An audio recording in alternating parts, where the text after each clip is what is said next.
Filipenses capítulo 2, já há muito tempo que não pregava algo que não fosse no Evangelho de João, mas como estamos a estudar a carta aos Filipenses, inevitavelmente, Filipenses capítulo 2, do verso 1 ao 11, e hoje queria ler alguns textos com os irmãos. Glória ao Senhor. Filipenses 2, do 1 ao 11, diz assim: se há, pois, alguma exortação em Cristo, alguma consolação de amor, alguma comunhão do Espírito, se há entranhas de afetos e misericórdias, completai a minha alegria, de modo que penseis a mesma coisa, tenhais o mesmo amor, sejais unidos de alma, tendo o mesmo sentimento.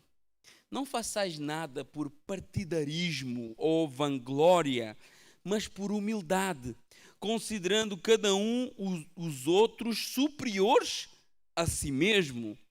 Não tenha cada um em vista o que é seu propriamente, senão também cada qual o que é dos outros. E tende em vós o mesmo sentimento que houve também em Cristo Jesus, que ele, subsistindo em forma de Deus, não julgou por usurpação ser igual a Deus, antes a si mesmo se esvaziou, assumindo forma de servo, tornando-se em semelhança de homens e reconhecido em figura humana, a si mesmo se humilhou, tornando-se obediente até à morte e morte de cruz, pelo que também Deus o exaltou sobremaneira e lhe deu um nome que está acima de todo nome, para que ao nome de Jesus se dobre todo o joelho, nos céus, na terra e debaixo da terra, e toda a língua confesse que Jesus Cristo é o Senhor, para a glória de Deus Pai. Amém? Senhor meu Deus e meu Pai, muito obrigado, Senhor, por este culto, por esse louvor, por este momento que estamos tendo aqui na Tua presença. Sabemos que o Senhor está no nosso meio, sabemos que o Seu Santo Espírito opera através de nós, opera em nós, vai nos moldando, vai nos transformando, e nesse momento, ó Pai, queremos que a Tua palavra nos exorte, queremos que a Tua palavra nos confronte, queremos ser transformados, queremos ser pessoas melhores, queremos que o Senhor vá nos aperfeiçoando, Pai, através do poder do Teu Santo Espírito, que flui através da ministração da palavra. Pai, em nome de Jesus, fala conosco, sê conosco, Senhor, nos fortalece, em nome do Senhor Jesus. Amém. Irmãos, podem sentar, glória a Deus. Carta aos Filipenses, que é uma carta de alegria, né? Não sei se os irmãos sabem, mas essa carta é considerada a carta da alegria de Paulo. O que parece um bocadinho estranho, quando nós conhecemos em que contexto é que Paulo escreveu esta carta, né? Porque foi uma carta que ele escreve prisioneiro, uma carta que ele escreve na prisão. E Paulo mostra nesta carta como que as circunstâncias em que nós nos encontramos não definem o sucesso ou o insucesso da nossa vida, né? Então Paulo aqui, talvez aos olhos das pessoas naturais, Paulo aqui seria um fracassado, porque, pensa, 3 viagens missionárias, várias igrejas implantadas, vidas que foram alcançadas pelo Evangelho, mas depois dessa jornada toda, Paulo acaba preso, né? E alguns talvez podiam dizer assim, olha aí o vosso pregador da graça, né? Se ele fosse de Deus mesmo, Deus não tinha deixado ele ser preso, né? Está vendo? Levantou-se contra a lei de Moisés, Deus castigou. Talvez alguns disseram isso. Deus o abandonou, era só fogo de palha, não é? Mas por isso que as coisas de Deus são loucura para quem não crê. E porque para Deus, meus irmãos, às vezes o pior cenário em que você está é o melhor cenário para você estar. Para Deus, às vezes, o pouco que você tem é tudo que você precisa. Para Deus, quem está livre, às vezes está preso, e quem está preso, às vezes está livre. Para Deus, quem tem olhos e vê, às vezes é cego, e quem não vê, às vezes é quem não tem olhos físicos, é quem está vendo. Lembram do cego que clamou? Jesus, porque toda a gente se chamava, olha, quem é este? E as pessoas diziam, este aqui, diziam para o cego, este aqui é Jesus o Nazareno, mas os olhos do cego sabiam bem quem era, e os olhos do cego viram Jesus, filho de Davi. Então nós vemos que as coisas de Deus, às vezes, são meio que loucura, e a gente pensa assim, Paulo está preso, prisioneiro ali, numa situação super desfavorável, e ele manda uma carta encorajando os irmãos que estavam livres. Os planos de Deus são completamente diferentes dos nossos.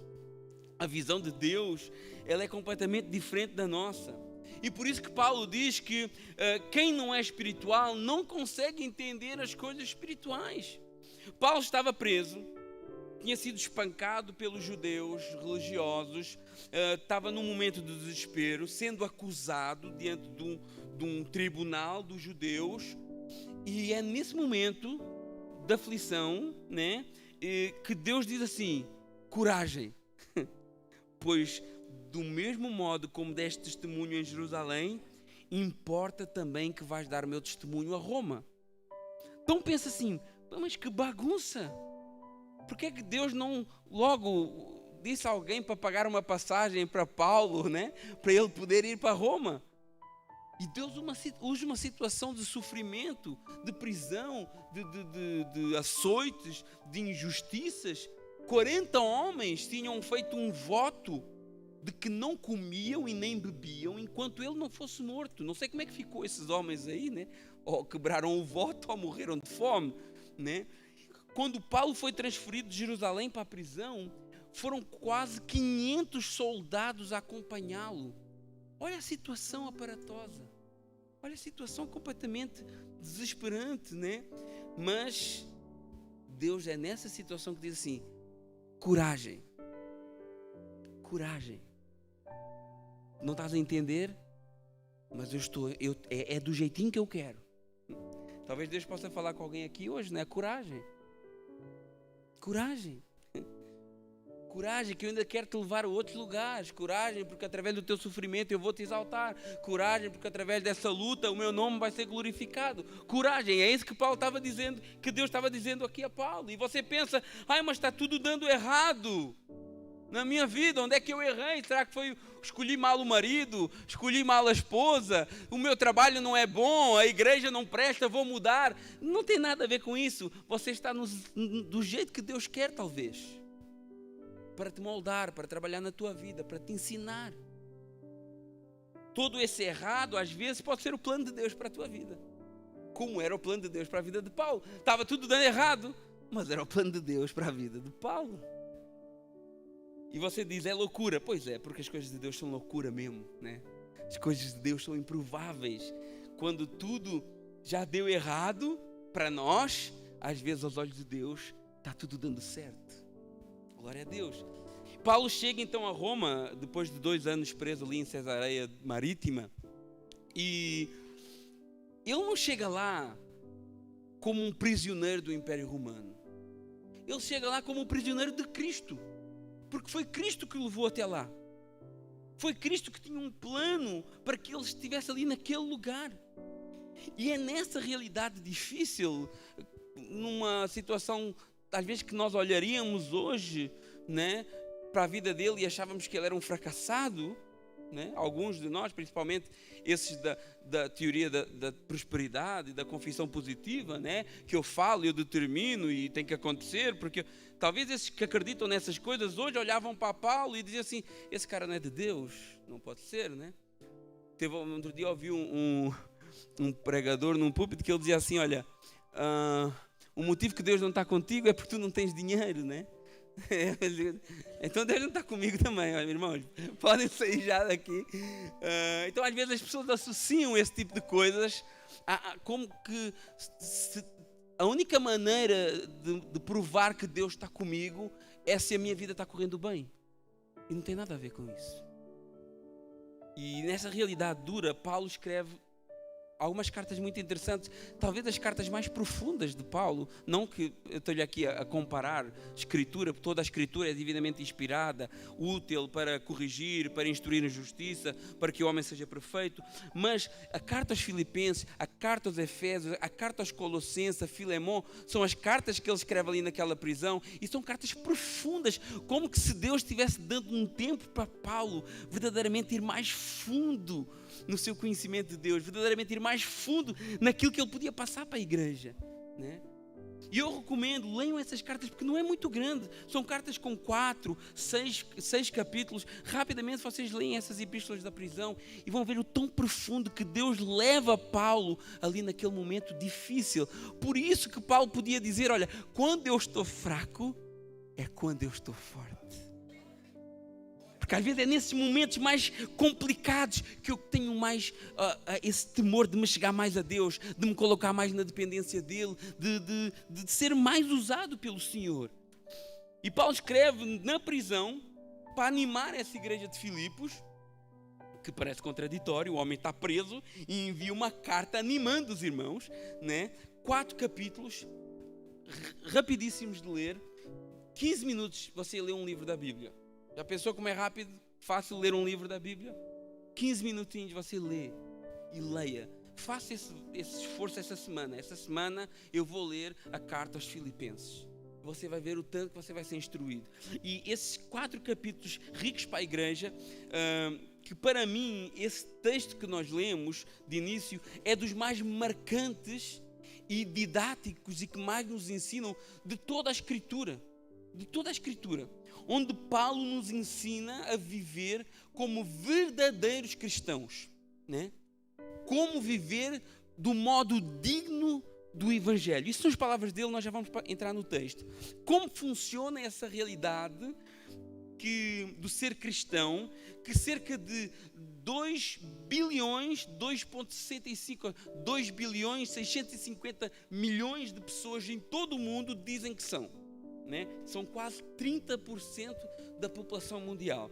Como é que funciona isso? E eu sei que esse número não representa muita coisa, porque muitos desses, e a grande maioria, são cristãos nominais. Faz o censo, qual é a religião? Nem tem religião, mas como o pai era cristão, sou cristão. Né? Sou católico, aqui está todo esse tipo de pessoas, não é? Mas como é que funciona? Como é que é esse viver digno daquilo que eu represento? E eu gostava hoje de partilhar algumas considerações baseadas nesse ensino. Primeiro ponto, que é muito claro entre nós cristãos, né, é que se existe uma coisa que todo cristão deve fazer, é vir à igreja. Vocês concordam com isso? Alguém aqui acha ou já acreditou que para ser cristão não precisa vir à igreja? Não tenha vergonha de dizer amém. Porque isso é algo que cresce muito hoje. Eu não preciso de igreja, a igreja sou eu, né? Eu sou a igreja. Mas essa afirmação, ela não é correta. Então, o primeiro ponto de viver esse modo digno cristão é que o cristão, ele se reúne como igreja. Nós somos membros de um corpo e esse corpo reunido é a igreja. Eu posso dizer que eu pertenço a uma igreja. O espaço em si não é muito importante. Podia ser aqui, que é maravilhoso aqui para nós, né? Podia ser na casa de um irmão, a gente reunidos. Mas onde nós, como membros do corpo, nos reunirmos, ali está a igreja do Senhor, né? Podemos dizer que fazemos parte de uma igreja, mas só somos igreja quando estamos reunidos como igreja. Infelizmente, pessoas acreditam que são igrejas por elas próprias, mas isso contraria todo o ensino bíblico. A igreja implica unidade, igreja implica união, igreja implica relacionamentos. Por isso que às vezes é difícil pertencer a uma igreja, não é? Porque a gente tem que se relacionar. E muitos de nós somos um pouquinho antissociais. Né? A gente não gosta muito de falar com as pessoas. A gente não gosta muito de partilhar a nossa vida com as pessoas. Nem gostamos que as pessoas deem bitites sobre a nossa vida. Não preciso que o irmão me ensine a viver, porque eu sei viver, né? Então, às vezes é desafiante viver numa igreja, porque viver numa igreja implica isso. Eu partilhar a minha história, eu testemunhar diante dos irmãos, eu ter uma vida de relacionamento juntos, comunhão, termos coisas em comum. Irmãos, nós temos algumas coisas em comum, para além da língua. Não é? Temos a língua, que é comum, português, porque não existe português melhor ou pior, o que existe é português, com pronúncia brasileira ou com pronúncia portuguesa, é português, então isso é uma coisa que temos em comum. Temos outras coisas em comum para estarmos aqui. Somos pecadores, né? Somos falhos, precisamos de um Salvador, né? Sozinhos não podíamos chegar a Deus, precisamos de Jesus e por isso estamos aqui. Então nós temos coisas em comum, mas depois também temos fraquezas, dificuldades, objetivos em comum. E isso é fazer parte da igreja. Já no primeiro século da igreja, logo no início da igreja, havia pessoas que acreditavam que não precisavam de congregar para ser igreja. Mas o escritor aos Hebreus, cujo autor não é conhecido, ele já deixou um recado para esses irmãos, que está lá em Hebreus 10, coloca lá Hebreus 10, do 23 ao 25. Esse texto é muito interessante, diz assim: guardemos firme a confissão da esperança, sem vacilar, pois quem fez a promessa é fiel. Consideremos-nos uns aos outros para nos estimularmos ao amor e a boas obras. Verso 25. Não deixemos de congregar-nos, como é costume de alguns. Antes façamos admoestações, tanto mais quando vezes que os dias se aproximam. Então, é uma ordem bíblica não deixar de congregar, não deixar de nos reunirmos. E quando fazemos, nós fazemos com um propósito coletivo. Põe lá no verso 24. Olha o que é que Paulo diz, o escritor dos Hebreus diz: consideremos-nos uns aos outros. Porque a vida cristã, ela nos leva a deixar de olhar só para o nosso umbigo e começar a observar que existem mais pessoas no mundo. Começar a ver que talvez existem pessoas com problemas que você pode ajudar essas pessoas. Você já pensou que talvez você possa ser a resposta de Deus na vida de alguém? Que talvez você pode ser usado por Deus para ajudar alguém? Já imaginou? Que talvez a solução de um problema complexo de alguém pode estar em si. Com coisas simples. Às vezes uma palavra de apoio.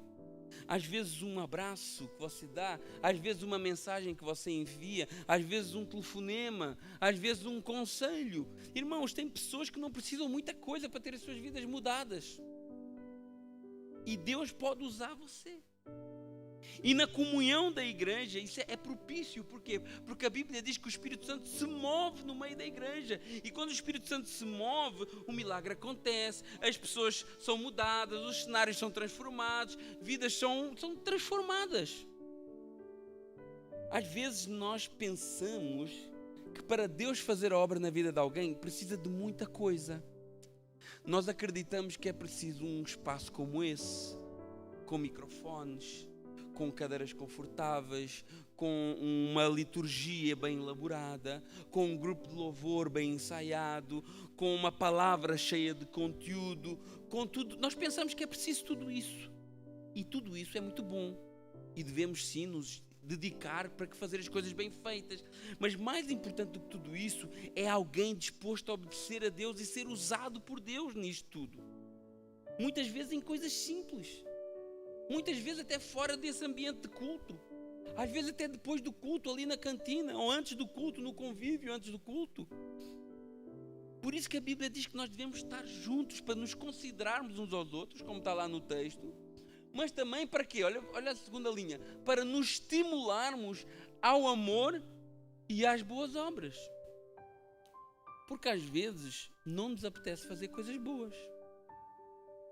Vocês acordam todos os dias com vontade de fazer coisas boas? Não tem nenhum dia que vocês acordam com vontade de fazer coisas erradas? Sou só eu que às vezes acordo assim. Tem dias que a gente acorda difícil. quando alguém falha conosco, quando alguém nos trai, quando alguém nos insulta, né? Quando o nosso filho desobedece, quando nossa esposa também nos desobedece e nós desobedecemos a esposa também, né? Aquela roupa na máquina que a gente não tirou, aí agora já cheira mal, tem que lavar outra vez, né? Às vezes não nos apetece fazer o bem, porque somos tentados às vezes a agir da mesma medida com que as pessoas agem connosco. Só que aí vem aquele irmãozinho que é espiritual e ele diz assim: irmão, você tem que perdoar. É aquele irmãozinho que está assim um pouquinho mais maduro na fé e diz: irmão, você tem que vencer o mal com o bem. Você tem que caminhar mais uma milha. Você tem que agir com misericórdia. Sabe aquele irmão que Deus sempre levanta com uma palavra de Deus, que às vezes não é a palavra que tu queres ouvir, né? Mas é a palavra que vai te confrontar, que vai te colocar no caminho, né? Na comunhão da igreja existem esses irmãos, pessoas que nos vão estimular ao amor e às boas obras. Então fica claro que uma das práticas que todo cristão deve fazer é frequentar uma igreja, uma comunidade cristã. E é claro que nós não fazemos isso para sermos salvos, mas porque somos salvos nós fazemos isso. Porque dentro de nós existe um espírito que nos constrange ao amor ao próximo, à comunhão, à compaixão.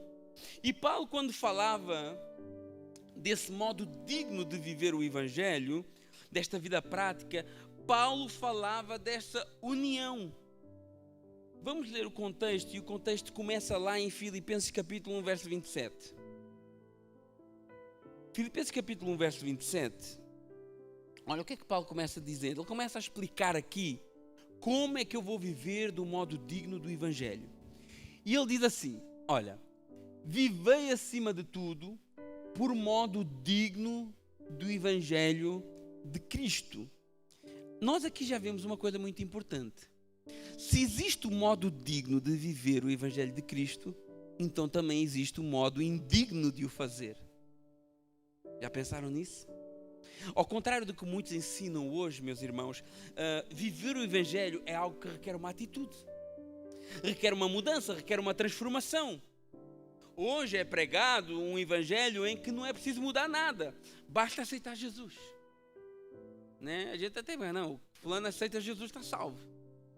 O fulano vem à frente, levanta a mão, pronto, está salvo.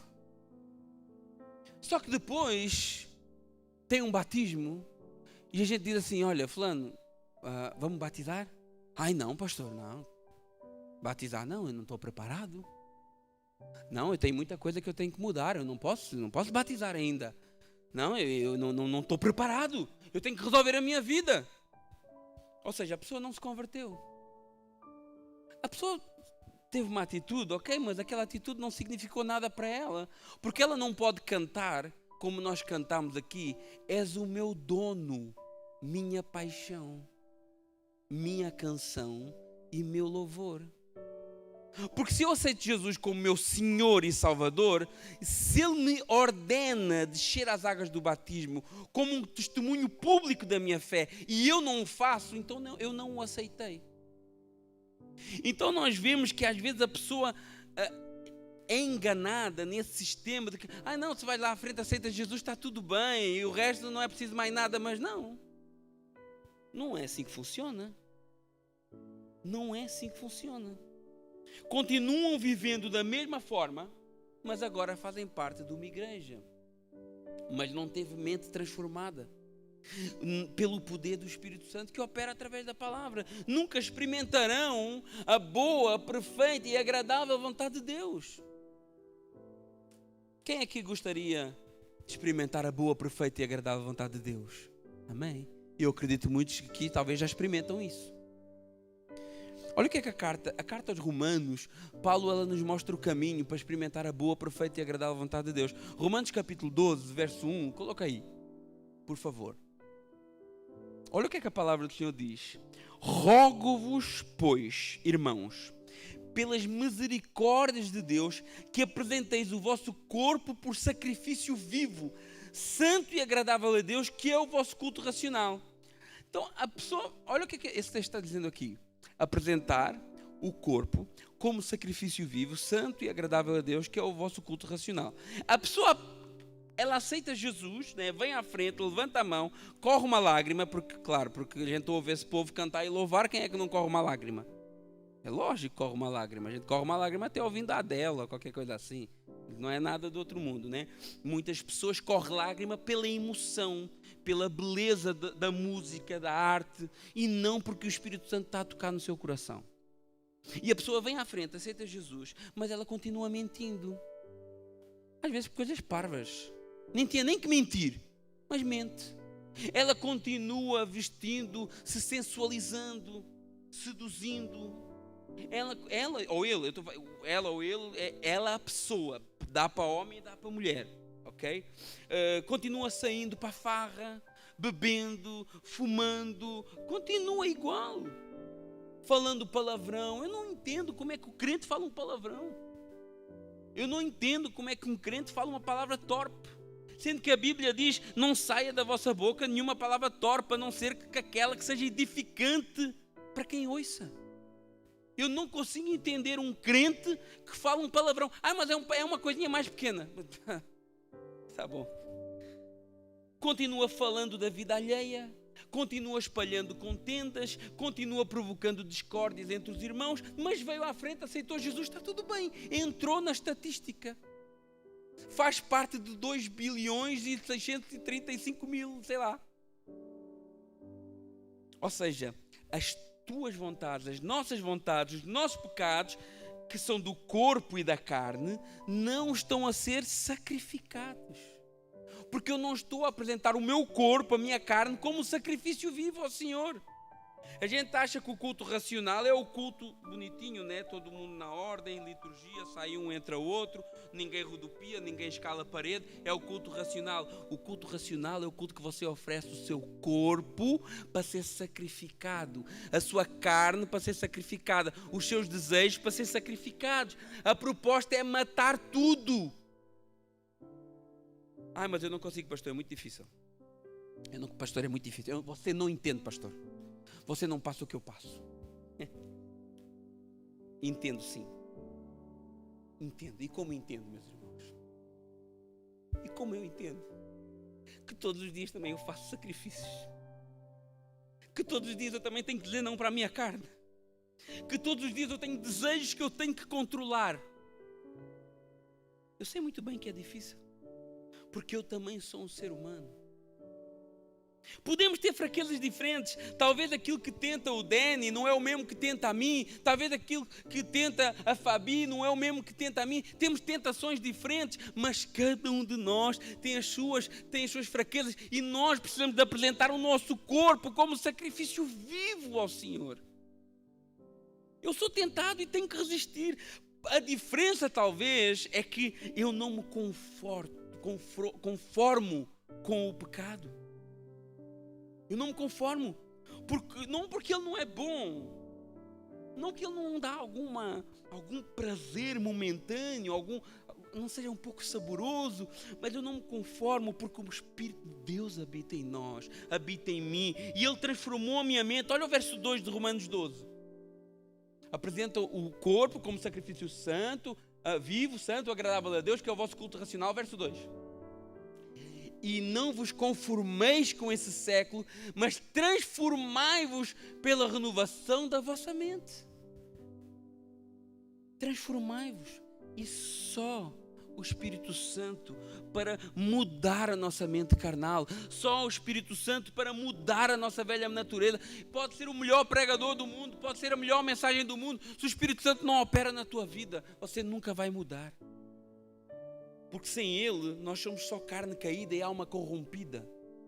Mas o Espírito Santo vem para matar a nossa carne e purificar a nossa alma, para vivermos do modo digno do Evangelho. E o que é que acontece depois? Parte B do versículo. Para que experimenteis qual seja a boa, agradável e perfeita vontade de Deus. Só assim. Apresentar o corpo vivo como sacrifício, não se conformar com esse século, renovar a mente. E isso nos leva ao bom, perfeito e agradável de Deus nas nossas vidas. Esse é o modo digno de viver o Evangelho, que não pode ser de qualquer jeito, como as pessoas pensam. E é algo que eu não faço para alguém ver. Eu não faço isso, eu não mudo a minha vida, eu não apresento o meu corpo como sacrifício vivo para que as pessoas vejam, oh, uau, olha como o Antônio é santo, olha como o fulano tem uma áurea nele, porque ele parece que... Não faço isso para o pastor ver, não faço isso para ficar bonito diante dos homens, eu não sacrifico a minha carne para ganhar a aceitação das pessoas, não, nós fazemos para agradar a Deus, com o intuito de obedecer as palavras de Jesus, porque é com a nossa mudança que eu demonstro o quanto que eu amo a Deus. Eu amo o Senhor, eu te amo. O Senhor não quer ouvir isso.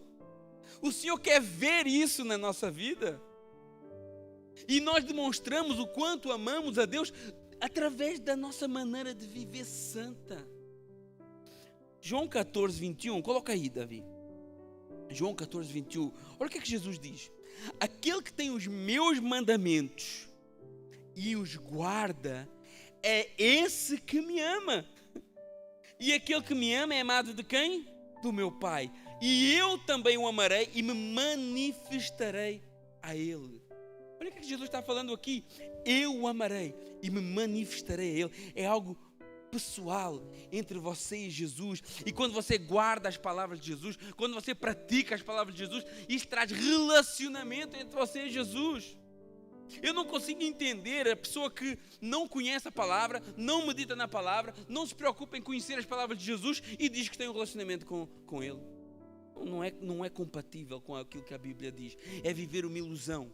Jesus é bem claro: aquele que tem os meus mandamentos e os guarda, é esse que me ama. E eu também o amarei. E Paulo continua dizendo, Filipenses, volta lá para Filipenses 3, Filipenses 1, 27. E ele diz, olha, vivei acima de tudo de modo digno do Evangelho de Cristo. E olha o que é que ele diz depois. Para que, ou indo ver-vos, ou estando ausentes, ouça no tocante a vós outros que estáis firmes. Ou seja, Paulo está falando aqui com uma igreja que ele tinha muita confiança. A igreja de Filipe era uma bagunça, o culto, né? A igreja aos Gálatas também, era só Paulo virar as costas que eles já começavam a aprender outras coisas diferentes. Mas a igreja de Filipenses parece ser uma igreja exemplar. E parece ser uma igreja que motivava Paulo a seguir em frente, porque ele diz assim, olha, para mim viver é Cristo, morrer é lucro. Eu estou inclinado a morrer para estar com Cristo. Mas se eu ficar aqui e puder continuar a ajudar-vos, para mim isso também é muito bom. Então, a igreja filipense, ela motivava Paulo até a permanecer neste mundo.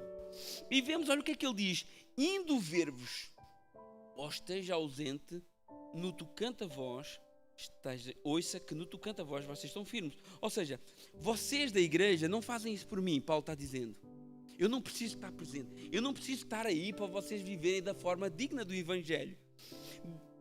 Paulo está dizendo isso, olha, eu sei que vocês são convertidos e não de aparência. Sabe aqueles crentes que na igreja são uma coisa e lá fora são outra? Está a ver aqueles crentes que fazem um churrasco, você vai lá no churrasco, você nem sabe se é churrasco de crente, se é churrasco do mundo. É a maneira, o palavreado, é as músicas, é tudo e mais alguma coisa. Mas estamos num ambiente de crentes, estamos num ambiente de mundano, que é isto aqui. Sabe esse tipo de crentes? Sabe aquelas festas, aqueles casamentos? Eu há pouco tempo fui a um casamento que era assim. Tinha uma parte que era para os crentes, tinha outra parte que era para os endemoniados. Aí quando chegou a parte do endemoniado, eu pensei assim, já não estou aqui a fazer nada, vou-me embora. Deitou por terra tudo o que eu tinha falado antes. Tem esse povo assim. E isso é muito triste. Isso é falsidade. E Paulo está dizendo aqui a esta igreja de Filipe, olha, vocês não precisam de eu estar presente. Comportem-se como verdadeiros cristãos. Não vivam um cristianismo, um evangelho de aparência, mas um evangelho de verdade. E nós, meus irmãos, porque esses exemplos que eu estou a dar são exemplos de pessoas da igreja.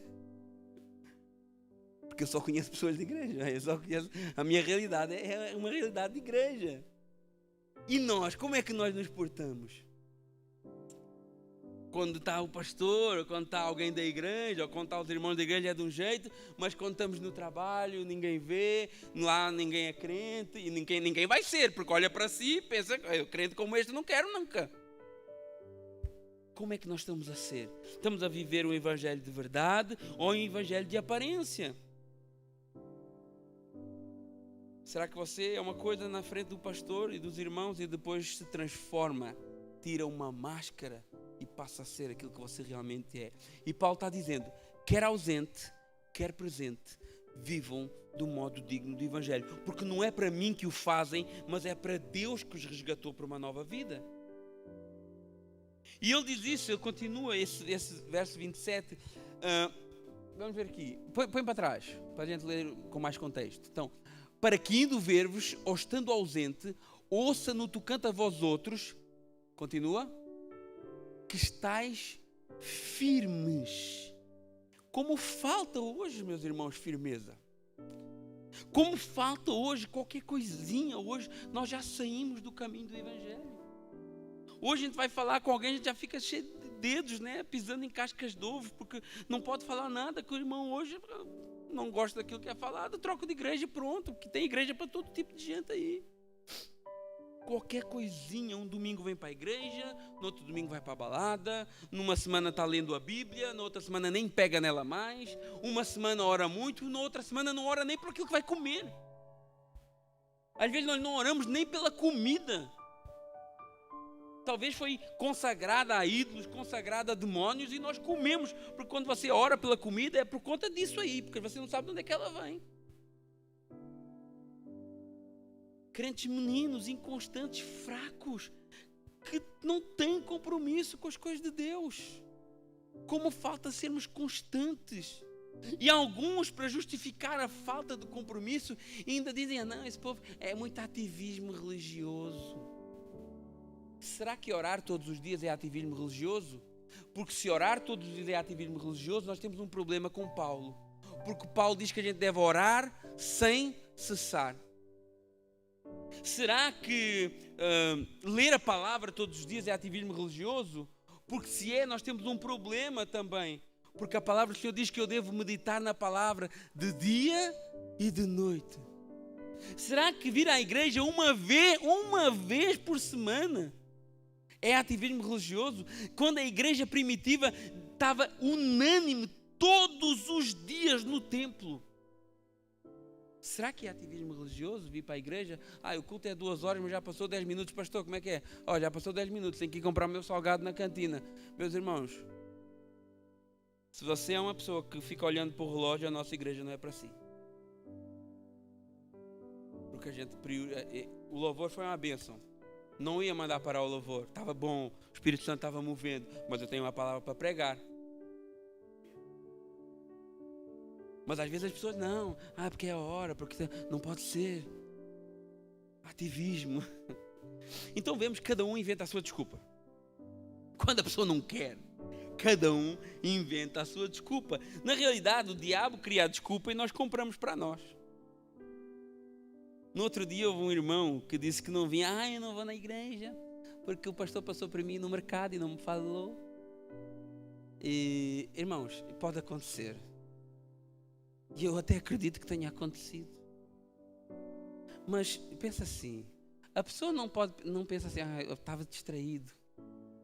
Né? A pessoa não pensa assim, olha, estava a pensar noutra coisa, estava ao telefone, qualquer coisa. Não, a maldade das pessoas é assim, não me quis falar, e me ignorou.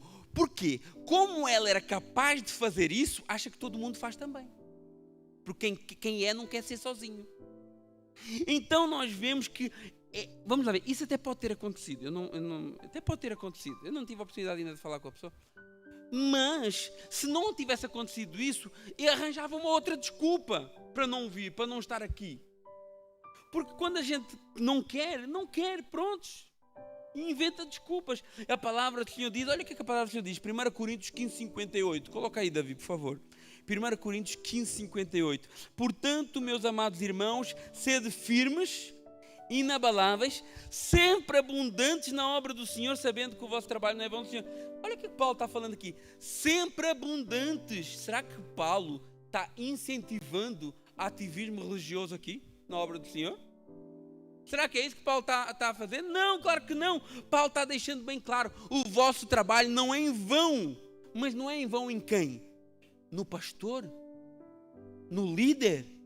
Nos irmãos da congregação? O nosso trabalho não é em vão no Senhor. Mas isso é para quem faz para o Senhor. Porque para quem faz para o homem, aí sim há ativismo religioso. Estão a ver a diferença? Quem faz para o Senhor faz com firmeza. Quem faz para o Senhor faz com amor. E quem faz para o Senhor faz com excelência. E Paulo, ele continua dizendo, firmes, verso 27 aí, Filipenses capítulo 1, verso 27, parte B.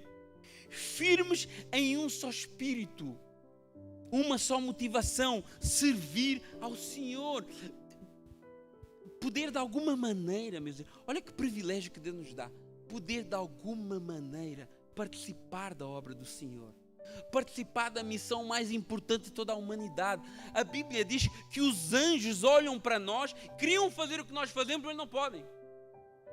E Deus nos dá a oportunidade de fazer. Deus nos dá o privilégio de fazer. E nós devemos fazer isso com a motivação de servir ao Senhor. A igreja, pensa assim, nós dizemos que servimos ao Senhor, né? Quantos aqui servem ao Senhor? Amém. Nós servimos ao Senhor? Amém. Glória a Deus. Só que esse Senhor tem um reino. Todo mundo está familiarizado com isso. Esse Senhor que nós servimos, Ele é Senhor de um reino. E esse reino é representado aqui na terra pela igreja. A igreja, ela não é o reino de Deus.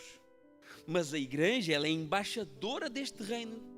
Então, cada um de nós tem a responsabilidade de servir nessa embaixada.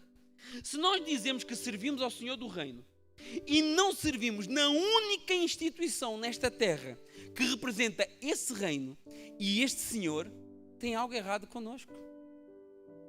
E claro que isso vai muito além desse momento de culto, mas também se faz necessário. E é esse espírito e motivação pelo qual nós estamos aqui todos os domingos, motivados em servir o Senhor, motivados em apresentar um culto agradável. E o texto fala também, o 27 diz, firmes em um só espírito e uma só alma. A alma fala de prazer, fala de coração. Irmãos, por favor, você nunca faça nada para Deus se não for por prazer. Eu estou aqui na portaria porque o pastor falou para eu estar, eu nem gosto de estar aqui. Irmão, esqueça isso, faça por prazer.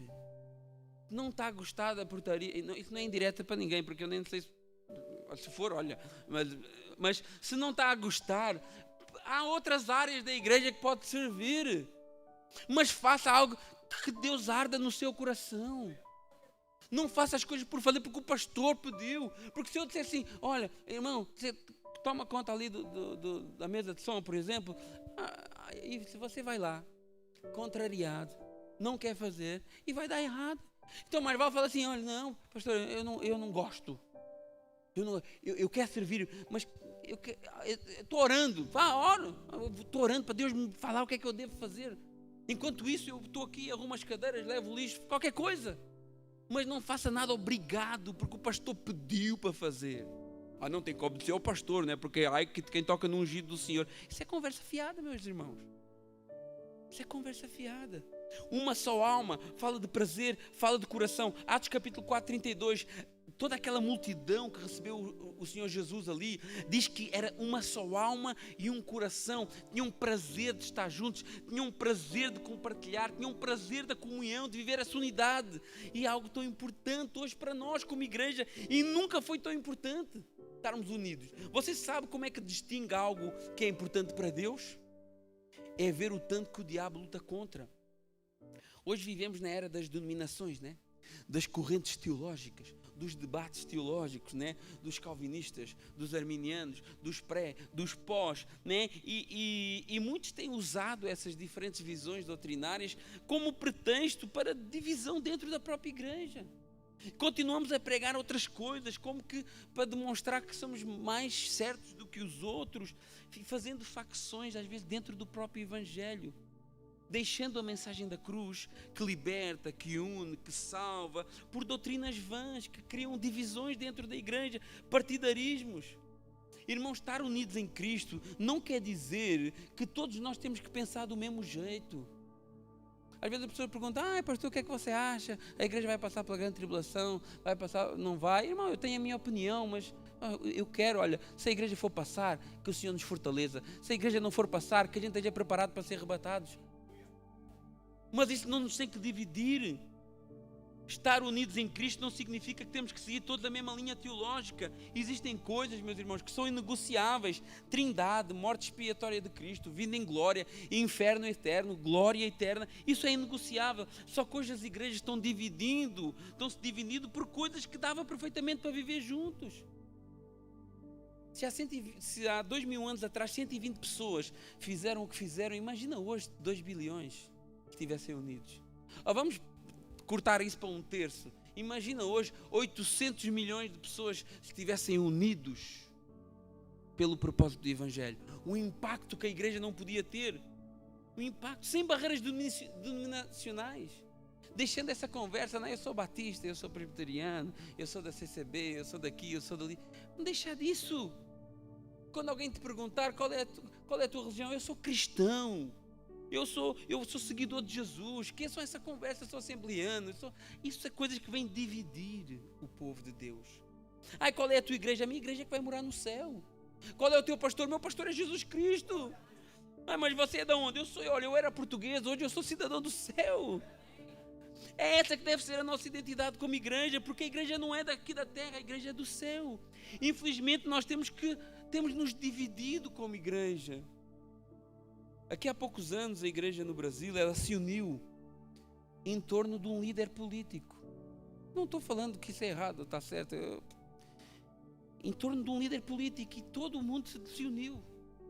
Os presbiterianos, os calvinistas com o arminiano, todo mundo se uniu em torno de um líder político, e nós não conseguimos fazer isso em torno de Jesus. Como é que isso acontece?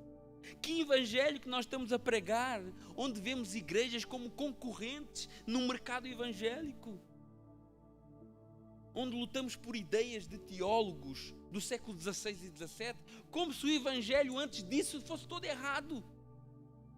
Deixamos os pontos mais importantes da fé, e Jesus chama isso de hipocrisia, porque dizemos que estamos unidos, mas se o irmão vai visitar a outra igreja, fulano foi visitar a outra igreja, se calhar vai sair. Não tem nada a ver uma coisa com a outra, meus irmãos. Não tem nada a ver uma coisa com a outra. Para mim só tem uma igreja, é que no céu não tem mais nenhuma. E nós não somos escravos de ninguém, de nenhuma instituição religiosa, que temos uma coleira e só vai onde o pastor deixa ir. Irmãos, vamos abrir a visão para aquilo que é a igreja, que não é uma placa ali fora. Aleluia. Jesus diz assim: olha, vocês estão preocupados aí com os dízimos da hortelã e do cominho, mas vocês estão se esquecendo do mais importante, do amor, da misericórdia, da fé. E é o que está a acontecer. E quando a divisão não acontece por razões teológicas, acontece por motivos ainda mais carnais, por ciúmes, por pecados, por desejo de poder, por autoritarismo. Eu não concordo com aquilo que o fulano prega, então eu vou para outra igreja, ou eu vou abrir a minha própria igreja. E hoje tem igreja para tudo, irmãos. Tem para bêbado, tem para homossexual, tem para corrupto, tem para quem gosta de macumba, que é os mesmos tambores, as mesmas práticas, tem para quem gosta do diabo, tem igreja até para o diabo. Então, por quê? Porque as pessoas não suportam a sã doutrina. Esse é o porquê. E Paulo acrescenta algo muito interessante aqui, esse modo digno de viver. E ainda no 27, ele diz assim, eu vou ler o versículo todo, coloca desde o princípio do 27, só para fazer aqui o recapitular, já estamos quase terminando. Vivei acima de tudo do modo digno do Evangelho de Cristo, ou seja, não pode ser de qualquer jeito, para que, ou indo ver-vos ou estando ausentes, ou seja, em verdade e não em falsidade, ouça no tocante a vós outros que estáis firmes em um só espírito, motivação de servir a Deus, uma só alma, prazer pela obra, lutando juntos pela fé evangélica.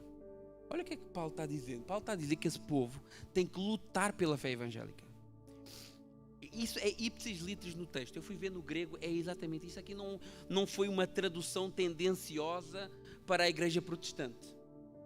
ipsis litteris no texto grego é esta aqui, lutando juntos pela fé evangélica. Irmãos, essa carta não foi escrita somente para os pastores e líderes. Porque quando nós vemos o início da carta, Filipenses 1:1, Paulo diz assim: Paulo e Timóteo, servos de Jesus Cristo, a todos os santos em Cristo Jesus, inclusive bispos e diáconos. Então Paulo escreveu essa carta a toda a comunidade cristã. Toda a comunidade cristã. E ele foi bem claro que todos deveriam estar unidos, lutando pela fé evangélica. Aqui é uma ideia de todos juntos aqui trabalharmos em equipa com o mesmo propósito. Porque às vezes nós achamos que só os líderes, os pastores, têm responsabilidade pelos trabalhos da igreja. Só o pastor ou os líderes têm que correr atrás das coisas. Mas essa ideia é errada e é contrária àquilo que é ser igreja. A igreja é uma comunidade onde todos nós temos responsabilidades. Pensa assim, como é que você consegue congregar numa igreja, fazer parte de uma comunidade cristã e não se preocupar com o crescimento do evangelho através dessa comunidade? Saber quais são as necessidades da sua comunidade, os desafios que são enfrentados, os ataques que o evangelho tem sofrido ao longo dos anos, lutar juntos pela comunidade e pela fé evangélica. Como é que você pode servir numa comunidade cristã e achar que você não tem nenhuma responsabilidade com essa comunidade? É isso que Paulo está dizendo. Vocês têm que lutar juntos pela fé evangélica. É isso que Paulo está dizendo. E isso serve para todas as áreas da nossa vida. Desde a área espiritual até a área financeira. Vocês sabem que eu não gosto de falar nisso, mas também serve. Do mesmo jeito que você ora pela igreja, do mesmo jeito que você coopera ativamente com os trabalhos, você também sustenta, nós também sustentamos a obra. E se você é membro da igreja, não tem como ficar de fora disso. Claro que cada um vai fazer mediante as suas possibilidades. Mas é importante estarmos juntos nisso. É importante estarmos unidos nesse propósito. Eu não estou falando isso da minha cabeça, é o texto que está falando. Temos que estar unidos pelo avanço da fé em todas as áreas que isso representa. Esse é um modo digno de viver o evangelho da cruz. Na prática, como Paulo diz, com firmeza, em um só espírito, em uma só alma e lutando juntos. E quando olhamos para isso, pensamos, que difícil, que complicado, porque nós somos tão diferentes.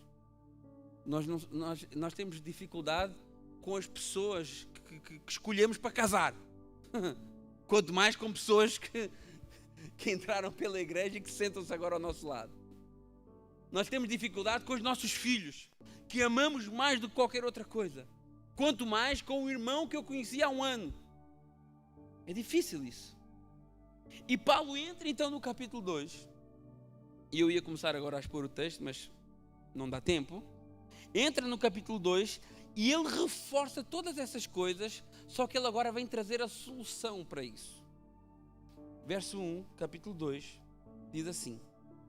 Ele faz aqui um rogo, é como se ele pedisse um por favor de joelhos para a igreja. Ele diz assim, olha, se há exortação em Cristo, se há consolação de amor, se há comunhão do Espírito, se há entranhas de afetos e misericórdias, completai a minha alegria. Ou seja, por favor, acima de tudo, completem a minha alegria, façam-me felizes. E ele diz em quê? De modo que penseis a mesma coisa, tenham o mesmo amor, unidos de alma, o mesmo sentimento. Ou seja, ele está reforçando tudo o que ele já falou lá atrás. Tudo o que ele falou no verso 27. Tudo o que ele terminou no capítulo anterior. Porque a Bíblia não foi escrita com capítulos e versículos, vocês sabem disso. E Paulo está dizendo que a alegria dele é que a igreja viva isso aqui. Viva aquilo que nós falámos até agora. Essa unidade de propósito e sentimento. Só que Paulo agora acrescenta 2 pontos fundamentais para que a gente possa viver essa unidade. Verso 3, primeiro ponto. Não faças nada por partidarismo ou vanglória, mas por humildade, considerando cada um dos outros superiores a si mesmo. Irmãos, como é difícil eu considerar o meu próximo superior a mim mesmo. Como é difícil eu parar para ouvir alguém sobre um assunto que eu acho que domino. Nós queremos ter sempre a última palavra. Nós queremos ter sempre razão. Nós nunca gostamos de ficar por baixo. Nós queremos sempre ficar por cima. Nós nunca queremos ficar para trás. Mas a nossa humildade tem muito mais impacto na vida das pessoas do que os nossos troféus, do que os nossos diplomas, do que as nossas medalhas. Pessoas estão cansadas de gente soberba. Pessoas estão cansadas de pessoas que já sabem tudo. A humildade é a marca do verdadeiro cristão. E se você não é humilde, você não consegue viver em comunidade. E você não consegue viver tudo o que nós falámos até aqui. E por isso que Jesus diz assim: aprendam de mim que sou manso e humilde. Mas nós somos o contrário. Nós somos nervosinhos e soberbos. Exatamente o contrário daquilo que Jesus falou. Como é bom e valioso eu parar para ouvir o próximo. Como é bom eu sentar para aprender. Como é bom e valioso eu valorizar o irmão que está do meu lado. Como é importante quando alguém fala consigo e você ouve. E você para e valoriza aquele irmão e se coloca à disposição daquele. Às vezes está a falar coisas que você já está cansado de ouvir, mas você naquele momento você está a valorizá-lo. Considerar o próximo superior a si mesmo é valorizar o seu irmão. Irmãos, nós temos sempre algo a aprender uns com os outros. E quando eu tenho consciência disso, fica muito mais fácil para mim viver em comunidade. Agora, quando eu acho que a coisa mais ruim que tem é você ir falar com alguém e ele já sabe tudo. Olha, eu ganhei esse tablet, comprei esse tablet. Eu também tenho um muito maior que esse, muito melhor. E o meu telemóvel, eu comprei um também, o modelo a seguir é esse. Eu fiz uma licenciatura. Não, mas eu fiz um doutorado. Tem uns irmãos que só quer estar em cima. Só quer arrotar conhecimento, só quer arrotar galardão. Irmãos, vamos ser humildes. Mesmo que por vezes você até possa ser mais capacitado, teoricamente, mas ouça, dê atenção, tenha empatia pelo seu próximo, valorize. E isso é considerar o seu próximo superior a si mesmo. Valorizar as pessoas independente daquilo que possa ganhar com elas. Ou nós agora só queremos ouvir aqueles que nós podemos ganhar alguma coisa. Não, o cara ali é rico, eu vou parar para ouvi-lo, porque vai uma ofertazinha boa. Irmãos, por favor, às vezes nós somos assim. Às vezes nós valorizamos. Eu lembro que tinha um amigo meu que ele falava assim: eu estava lá a falar com uma pessoa e ele é profeta. E ele falava e qualquer coisa, e ele é profeta. Aí ele é profeta. E ele é profeta. E eu falei: irmãos, já sei que ele é profeta. Às vezes nós somos soberbos até para os outros. Nem era nem para ele, era para o outro. Então nós temos que ser humildes. Se você é o que é bom, Deus sabe. Deus sabe o que você é. Você não precisa falar. Você não precisa afirmar. Porque quem é, nem fala, deixa que os outros vejam. Seja humilde. Não faça exceção de pessoas, seja rico, seja pobre, seja formado, seja analfabeto. A tua capacidade vem de Deus. E cada um, Deus deu o que tinha que dar. E verso 4 ele diz: não tenha cada um em vista o que é propriamente seu, senão também o que é dos outros. Preocupe-se com o próximo. O chamado do cristão, Paulo está dizendo assim: olha, todas essas coisas que eu falei aqui, que é muito importante para vivermos em unidade, se resume a isso. É um chamado comunitário. É eu olhar para o meu irmão, eu olhar como ele fosse eu. Não foi que Jesus falou: olha, amai o próximo como a ti mesmo. Nos fortalecer juntos. Só viveremos o modo digno do Evangelho quando entendermos que tudo o que temos, recebemos de Deus, é para a glória de Deus e para servir o próximo. E assim conseguiremos viver unidos do jeito que Jesus deseja que nós vivamos. O próprio Jesus foi o maior exemplo de tudo. E Paulo, ele termina esse ensino. Ele diz: olha, vivam do modo digno do Evangelho, unidos, firmes, num só espírito, numa só alma, lutando pelo Evangelho. Mas olha, para fazer isso vocês têm que ser humildes. Vocês têm que olhar para o vosso próximo, preocupar com as dificuldades do vosso próximo. E olha, se vocês acham que isso é difícil, e aí ele entra e termina o assunto no verso 5 até o verso 11. tendo em vós o mesmo sentimento que também houve em Cristo Jesus. Pois ele, subsistindo em forma de Deus, não julgou como usurpação ser igual a Deus. Se esvaziou de si mesmo, assumiu forma de servo, tornando semelhança de homens, reconhecido em figura humana. Foi a si mesmo se humilhou, tornando-se obediente até à morte e morte de cruz. Pelo que Deus o exaltou sobremaneira e lhe deu um nome que está acima de todo o nome, para que ao nome de Jesus se dobre todo o joelho, nos céus, na terra e debaixo da terra, e toda a língua confesse que Jesus é o Senhor, para a glória de Deus Pai. Paulo diz assim, olha, o caminho é esse, e o exemplo é o de Jesus. Nós temos um caminho a seguir, e esse caminho é um caminho que primeiro nós temos que descer para depois subir. Não foi o que Jesus fez? Ele desceu, ele se humilhou, ele se sacrificou. Depois de ter descido ao ponto mais baixo que ele podia ter descido, ele ressuscitou, subiu aos céus, foi glorificado e coroado Rei dos Reis e Senhor dos Senhores. Irmão, a tua caminhada cristã, a minha caminhada cristã, ela não é muito diferente.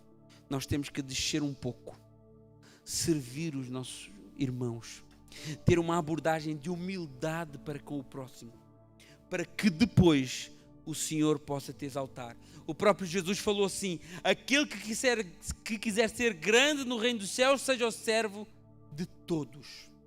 Vamos ficar de pé. Glória a Deus. Aleluia.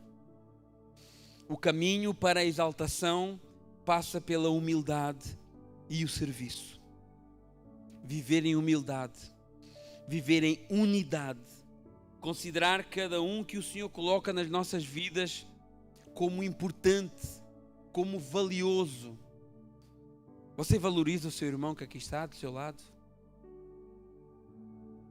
Você valoriza o seu irmão ou é mais um que se senta aí?